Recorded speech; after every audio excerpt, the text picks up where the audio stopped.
Today I want to talk about why retirement planning is unexciting to most people and how to make yourself look forward to it.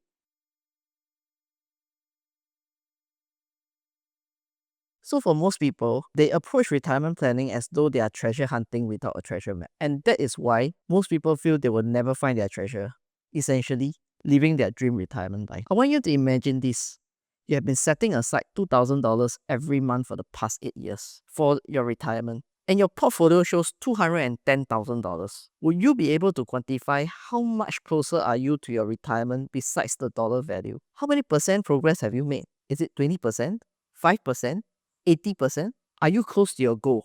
The truth is, you don't know. All you know is you have been putting in some effort to retire responsibly. This is what I call treasure hunting without a map. Picture yourself in the middle of a forest or desert, holding the map. You can turn right, walk straight, keep going for hours, but you have no clue whether you are close to the treasure or not. And that is essentially what investing for retirement feels like to most people. In the meantime, your friend just dropped a 6-figure sum on a Tesla, and another friend just went for a 2-week European vacation.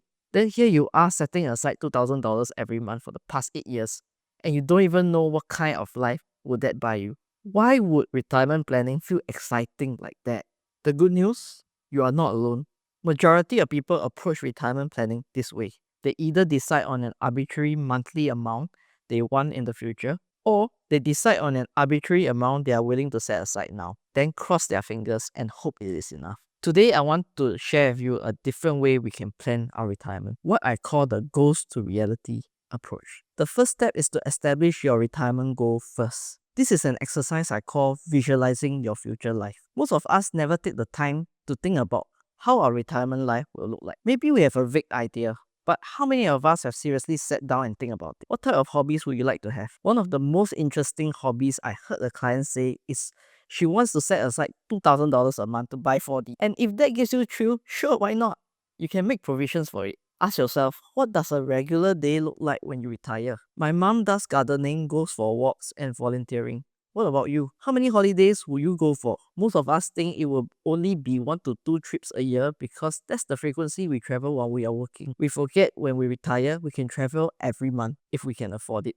Imagine your friends who are also retired asking you to join them on their trips. Would you be in a position to decide because of your preference? Or would you be limited by your affordability? These are some examples of what visualizing your future life exercise is like. Once you define what your ideal retirement life looks like, you can reverse engineer and turn that lifestyle into an exact dollar value. With a clear retirement goal in mind, you know exactly how that life looks like, how much is needed, and when you need it. If I describe this as a treasure hunt, you know exactly how long the journey will take, what to prepare, and when you need to stop treasure hunting. Because you found your treasure, you will probably be more confident on the journey and you won't take unnecessary risks. In the financial planning sense, if the goal is to retire at 55, you won't put your long-term funds into an instrument that matures when you're 40. You won't set aside $500 a month at a rate of 5% per annum return, hoping to achieve $2 million by 55 if you are already 35. You will be able to work backwards to determine the monthly contributions you need to make now and your given timeline. Because you know what exactly your goal is, you can track your progress. And this is why clients who work with me are so enthusiastic about retirement planning. They can quantify the progress they are making, and in fact, many voluntarily contribute more because they want to reach their goal faster.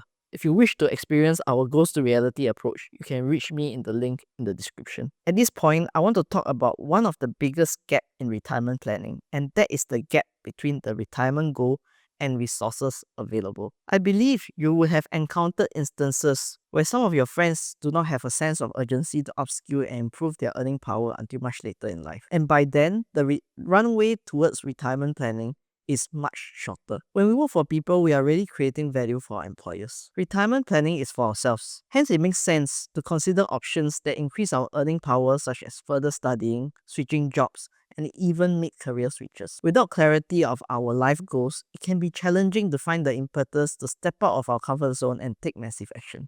This is why it is important to start retirement planning with a goal-based approach. Once you know how much you need to allocate to your retirement, the rest of the action steps will become clearer. To quote Stephen Covey, begin with the end in mind. I want to leave you with this reflective question. Based on your current financial portfolio, do you know how near or how far you are from your ideal retirement life? If you find this video useful, please like and subscribe to watch future episodes.